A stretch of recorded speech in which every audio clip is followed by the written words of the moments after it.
Life है, बड़ी से बायोलॉजी का एग्जाम है, उससे पहले बहुत सारे भाई बहन जो है अच्छे से उन्होंने अपना प्रिपरेशन कर रखा होगा कि भैया हम जो है ऑब्जेक्टिव यहाँ से याद कर रखे हैं, यहाँ से सब्जेक्टिव वगैरह याद कर रखे, यानी कि लगभग भाई बहन जो होंगे अपना तैयारी कर रखे होंगे। लेकिन डिपेंड इस बात पे करता है कि आपके पेपर में क्वेश्चन अटेम्प्ट करने का तरीका कैसा है, क्योंकि अगर आप क्वेश्चन सही ढंग से अटेम्प्ट नहीं करते हैं तो हो सकता है कि आपके बहुत कम मार्क्स भी आ सकते हैं, क्योंकि आप अपने आसपास के बहुत सारे स्टूडेंट को देखे होंगे जिन्होंने पढ़ने में बहुत ज्यादा मेहनत किया था और एग्जाम के जब रिजल्ट आया तब उन्होंने बहुत बेहतरीन मार्क्स स्कोर नहीं कर पाया था। उसके पीछे सबसे बड़ा कारण यही होता है कि उनके जो पेपर अटेम्प्ट करने का तरीका होता है वो बहुत ही ज्यादा भद्दा होता है। मैं आपको यहाँ पे कुछ ऐसे तरीके बताने जा रहा हूं जिससे आप बायोलॉजी का जो ऑब्जेक्टिव होगा उसमें आप फुल मार्क्स स्कोर कर सकते हैं। बस आप इस वीडियो को ध्यान से देखिएगा, बस आप इस वीडियो को पूरा देखिएगा। आप सभी प्यारे प्यारे भाइयों और आप सभी प्यारी प्यारी बहनों का स्वागत है बिहार बोर्ड के फर्स्ट गाइडेंस चैनल पे, भैया वाले इस खूबसूरत से प्लेटफॉर्म पे। तो अगर आपने अभी तक इस चैनल को सब्सक्राइब नहीं किया तो चैनल को सब्सक्राइब कर लीजिए, क्योंकि भैया जी एग्जाम से पहले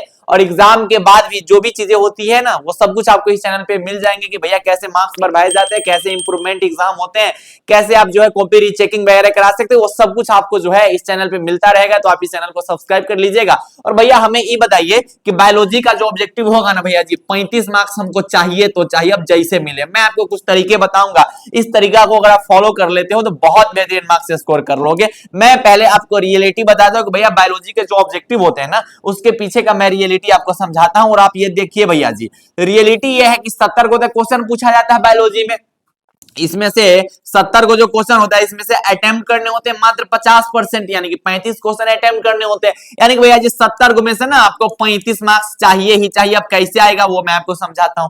ये जो 70 को क्वेश्चन पूछा जाता है ना इसमें 3 कैटेगरी के क्वेश्चन होते हैं। एक इजी सेक्शंस होते हैं, दूसरे मॉडरेट होते हैं और तीसरे थोड़ा डिफिकल्टी सेक्शंस के क्वेश्चन पूछे जाते हैं। यानी कि आपको ये जो थर्ड सेक्शन है इस तक आपको पहुंचना ही नहीं है। बहुत सारे मेरे भाई यहां तक पहुंच जाते हैं, जिसकी वजह से क्या होता है एग्जाम हॉल में उनको बहुत ज्यादा डिमोटिवेशन फील हो जाता है और जिसकी वजह से एक आध दो क्वेश्चन उनका गलत हो जाता है। यानी कि आपको जो ये थर्ड फेज है इस तक तो आपको बिल्कुल भी नहीं पहुंचना है, बस आपको फर्स्ट और सेकंड फेज तक पहुंचना है। फर्स्ट और सेकंड फेज कहने का मतलब ये हुआ कि जो 70 को आपका ऑब्जेक्टिव क्वेश्चन पूछा जाता है उस 70 को ऑब्जेक्टिव क्वेश्चन में से 35 से 45 ऐसे क्वेश्चंस होते हैं जो एकदम आपको लगेगा कि भैया हम एकदम पढ़ के आए हुए हैं, गेस पेपर से डायरेक्ट मिल सकता है, डायरेक्ट आपके क्वेश्चन बैंक से, डायरेक्ट आपके नोट से मिल सकते हैं। मतलब ये जो क्वेश्चंस होते हैं ना ये डायरेक्ट एकदम थियरी वाले क्वेश्चंस होते हैं जो आप रटे होंगे, ऐसे क्वेश्चंस आपको मिलेंगे। कितने?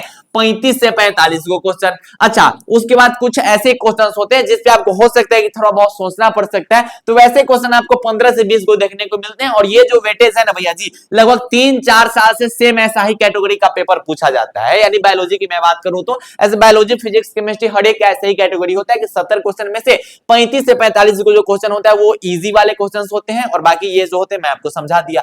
तो मेन काम आपको क्या करना है, सबसे पहला चीज होना चाहिए कि भैया आपको अगर 35 को क्वेश्चन बनाना है तो क्यों ना भैया जी फेज 1 तक ही हम रहे, क्यों ना हम सिर्फ इजी वाले क्वेश्चन बनाए, क्यों ना हम सिर्फ ऐसे ही क्वेश्चंस बनाए जो हमारे नोट्स में होंगे, जो हमारे गेस्ट पेपर में थे या फिर जो हमारे क्वेश्चन बैंक में थे। तो आप लोग क्या करते हो ना कि लाइन से बनाने लगते हो, इस वजह से आपको दिक्कत हो जाता है। भैया तो कैसे बनाया जाता है? लाइनें से ना बनता, ऐसा नहीं होता। मेरी बात को ध्यान से सुनो।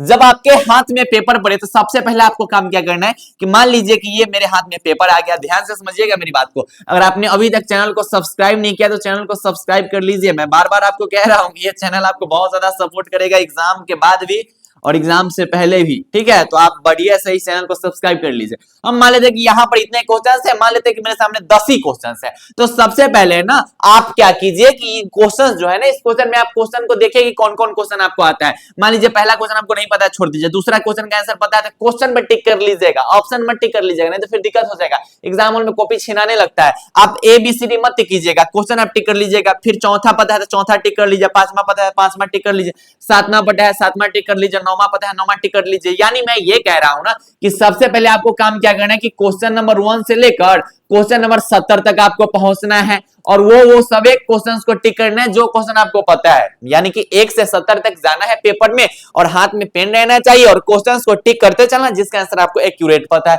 ठीक है भैया, इतना कर लेंगे। अगर आप इतना करते हो तो 70 को जो क्वेश्चन है ना, इस 70 को क्वेश्चन में अगर आपका तैयारी ठीक ठाक है तो 30 प्लस क्वेश्चन तो आप आराम से टिक कर लीजिएगा, ठीक ठाक है। तो अगर आपका तैयारी बेहतरीन है तो भैया जी आराम से भैया जी इसमें से बहुत बेहतरीन आप मार्क्स जो है वो टिक कर सकते हैं। यानी कि 70 को जो क्वेश्चन है, इस 70 क्वेश्चन में आप आराम से भैया जी 35 से 40 को क्वेश्चन टिक कर सकते हो। अब बताइए कि इसमें से आपको बनाना कितना क्वेश्चन है, मात्र 35 क्वेश्चन। अब कैसे नहीं फुल मार्क्स आएगा, कैसे नहीं फुल मार्क्स आएगा? आपने क्या किया कि 70 क्वेश्चन में से आपने बस उसी क्वेश्चन को बताया जिसका आपको एक्यूरेट आंसर पता था, यानी कि 70 को क्वेश्चन जो था ना उसमें से आप मैं उसी क्वेश्चन को अटेम्प्ट किया जिसका एक्यूरेट आंसर पता था। तो आपने तो रिस्क कोई लिया नहीं कि भैया जी ये होना चाहिए या फिर ये होना चाहिए। कुछ ऐसे क्वेश्चन होते हैं जिसमें आपको लगता है कि अरे ए होगा कि बी होगा, अच्छा चलो बी मार देते हैं, लग रहा है कि बी होना चाहिए, इसको बोलते हैं भैया जी डाउटफुल क्वेश्चन। डाउटफुल क्वेश्चन आपको अटेम्प्ट नहीं करना है, सबसे पहले आपको वो क्वेश्चन से अटेम्प्ट करना है जिसका आपको आंसर एक्यूरेट पता होगा। अब मान लेते हैं कि कोई स्टूडेंट बोलेगा ठीक है भैया हम आपका बात मानते हैं, मान लीजिए भैया जी कि 70 क्वेश्चन में से हम 30 को टिक कर पाएंगे, तब 5 को क्वेश्चन छोड़ देंगे, बिल्कुल नहीं। अब 70 में से 30 क्वेश्चन टिक कर पाए, यानी कि 40 क्वेश्चन बचा हुआ है ना, उस 40 में से देखिए कि मात्र 5 को क्वेश्चन आपको पता होना चाहिए, यानी कि 5 को ऐसा क्वेश्चन जिसको थोड़ा बहुत सोचने पे आप उसका आंसर निकाल सकते हैं, या फिर थोड़ा बहुत याद कीजिएगा, रिकॉल कीजिएगा, तो आप उसका आंसर निकाल सकते हैं। तो भैया जी आप 5 को क्वेश्चन निकाल लीजिएगा, इससे क्या होगा ना कि आप फुल मार्क्स स्कोर कर सकोगे। आप लोग क्या करते हो कि लाइन से बनाने लगते हो, लाइन से बनाने लगते हो, दूसरा नंबर क्वेश्चन बनाए, लग रहा है कि ए होगा कि बी होगा, और घस के आ गए ए। अब पता चल रहा है कि भैया जी 70 नंबर क्वेश्चन पे पहुंच भी नहीं किए जिसका आपको एक्यूरेट आंसर पता था। आप क्या करें कि भैया जी 1 से लेकर 50 तक जो क्वेश्चन था उसी में आप 35 को क्वेश्चन पूरा दिए ओएमआर शीट में। ये बहुत गलत होता है, आपको पूरा क्वेश्चन देखना है, पूरा क्वेश्चन देखिए और जो आपको बेहतर लगे उसी क्वेश्चन को आपको अटेम्प्ट करना है। ये होता है पेपर अटेम्प्ट करने का सबसे बेहतरीन तरीका, जिससे आप फुल मार्क्स स्कोर कर सकते हो। तो ऐसे ही आपको पेपर अटेम्प्ट करना है। और खैर आपको ये प्लानिंग जो है, ये प्लानिंग मैं पिछले 2 साल से बिहार बोर्ड के हजारों भाई बहन को बताते आ चुका हूं, और ये मेरा तीसरा साल है। तो आप जो है इस बात को फॉलो कीजिए ताकि आप जो है बायोलॉजी में फुल मार्क्स स्कोर कर सकते हैं। और आप चैनल को सब्सक्राइब कर लीजिएगा, कमेंट सेक्शन में एक बार जय बिहार कर दीजिएगा और वीडियो को लाइक कर दीजिएगा। तो ट्राई करते रहिए। बाय बाय, टेक केयर, जय हिंद, लव यू ऑल।